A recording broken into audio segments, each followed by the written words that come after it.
ಯಾವ ಲೋಕಾಯುಕ್ತರು ಇಲ್ಲಿವರೆಗೂ ಅವ್ರ ಮೇಲೆ ಒಂದು ಚಾರ್ಜ್ ಶೀಟ್ ಹಾಕ್ಲಿಕ್ಕೆ ಆಗಿಲ್ಲ. ಒಂದು ಆಪಾದನೆಯನ್ನ ಮಾಡಿದ ಮೇಲೆ ನೀವು ಪೊಲೀಸ್ ಸ್ಟೇಷನ್ ಅಲ್ಲಿ ಒಂದು FIR ಆದ್ರೆ ಆ FIR ಗೆ 90 ದಿನದಲ್ಲಿ ಚಾರ್ಜ್ ಶೀಟ್ ಹಾಕ್ಬೇಕು, ಇಲ್ಲ ಬಿ ಶೀಟ್ ಹಾಕ್ಬೇಕು. ಹೌದು ಮೇಲ್ನೋಟಕ್ಕೆ ಅವರ ಅಪರಾಧಿ ಅಂತ ಕಂಡು ಬಂದಿದ್ದಾರೆ ಅಂತ, ಅದನ್ನ ಇವರು ಮಾಡಲಿಲ್ಲ. 2 ವರ್ಷ ಕಳೆದೋಯ್ತು. ಲೋಕಾಯುಕ್ತರು ಇನ್ನೂ ಹಾಗೇನೆ ಇಟ್ಕೊಂಡು ಕೂತಿದ್ದಾರೆ.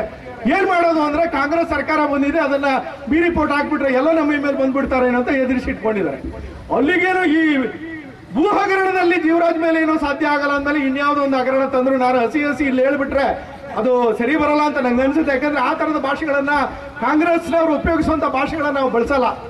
ಯಾಕಂದ್ರೆ ಇನ್ನೊಬ್ಬರ ಮೇಲೆ ಬೆಟ್ಟು ಮಾಡೋರು ಅವರೆಷ್ಟು ಪ್ರಾಮಾಣಿಕರು, ಎಷ್ಟು ಪರಿಶುದ್ಧರು, ಎಷ್ಟು ಸಚ್ಚಾರಿತ್ರವಂತರು ಅಂತ ನಾವು ಯೋಚನೆ ಮಾಡಬೇಕಾಗತ್ತೆ. ಆಮೇಲೆ ಒಬ್ಬರನ್ನ ನಾವು ಅಪರಾಧಿ ಅಂತ ಕರಿಬೇಕಾದ್ರೆ ಕಾನೂನಿನ, ನಮ್ಮ ದೇಶದಲ್ಲಿ ಪ್ರಜಾಪ್ರಭುತ್ವದಲ್ಲಿ ಸಂವಿಧಾನ ಇದೆ, ಕಾನೂನು ಇದೆ, IPC ಇದೆ, ಇಂಡಿಯನ್ ಕ್ರಿಮಿನಲ್ ಪ್ರೊಸೀಜರ್ ಕೋಡ್ ಇದೆ. ಅದರ ಪ್ರಕಾರ ತನಿಖೆ ಆಗಬೇಕು, ಕೋರ್ಟ್ನಲ್ಲಿ ಅದು ಚರ್ಚೆ ಆಗಬೇಕು. ಆ ಚರ್ಚೆ ಆದ ನಂತರ ಅವರನ್ನ ಸಾಕ್ಷಿ ಆಧಾರಗಳ ಸಮೇತ ಅವರು ಅಪರಾಧಿ ಅಂತ ಅವರಿಗೆ ಶಿಕ್ಷೆ ಕೊಟ್ಟ ಮೇಲೆ ಅವರನ್ನ ಅಪರಾಧಿ ಅಂತ ಕರಿಬೇಕು ನಾವು ಜನ. ಆದ್ರೆ ಕಾಂಗ್ರೆಸ್ನವ್ರಿಗೆ ಎಷ್ಟು ಅರ್ಜೆಂಟ್ ಅಂದ್ರೆ ಯಾರೋ ಒಂದು ಸುಳ್ಳು ದೂರನ್ನ ಕೊಟ್ಟಿದ ಕೂಡಲೇ 3 ವರ್ಷ 4 ವರ್ಷ ಹಿಂದೆ ನಂಗೇನೋ ಮಾಡ್ಬಿಟ್ರು ಅಂತ ಹೇಳಿದ ಕೂಡಲೇ ಇವರು ಪಟಾಕಿ ಹೊಡೆದು ಸಂಭ್ರಮ ಆಚರಣೆ ಮಾಡಿ ಕುಣಿದು ಕುಪ್ಪಳಿಸ್ಬಿಟ್ರು, ಮೈಕ್ ಇಟ್ಟು ಭಾಷಣ ಹೊಡೆದು ಬಿಟ್ರು. ನಾನು ಕೇಳ್ತೇನೆ, ನಿಮ್ಗೆ ಅವರನ್ನ ಅಪರಾಧಿ ಅಂತ ಹೇಳಲಿಕ್ಕೆ ಯಾರು ಅಧಿಕಾರ ಕೊಟ್ಟವರು?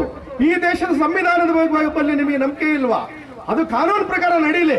ಇಲ್ಲಿ ತನಕ ಆಯ್ತು, 6 ತಿಂಗಳಾಯ್ತು, ಇನ್ನೂ ಅದು ಏನೂ ಮಾಡಕ್ಕಾಗಿಲ್ಲ, ಏನೂ ಇಲ್ಲ, ದಾಖಲೆಗಳೇ ಇಲ್ಲದೆ, ಸಾಕ್ಷ್ಯಾಧಾರಗಳನ್ನೇ ಇಲ್ಲದೆ ಸುಳ್ಳು ಅಪಪ್ರಚಾರಗಳನ್ನ, ಆಪಾದನೆಗಳನ್ನ ಮಾಡೋದ್ರ ಮುಖಾಂತರ ಜೀವರಾಜ್ ಅವರು ಲೋಕಸಭಾ ಚುನಾವಣೆಯಲ್ಲಿ ಪ್ರಚಾರ ಮಾಡಬಾರದು ಅನ್ನುವಂತ ತೀರ್ಮಾನ ಕಾಂಗ್ರೆಸ್ನವ್ರು ಮಾಡಿದ್ರು.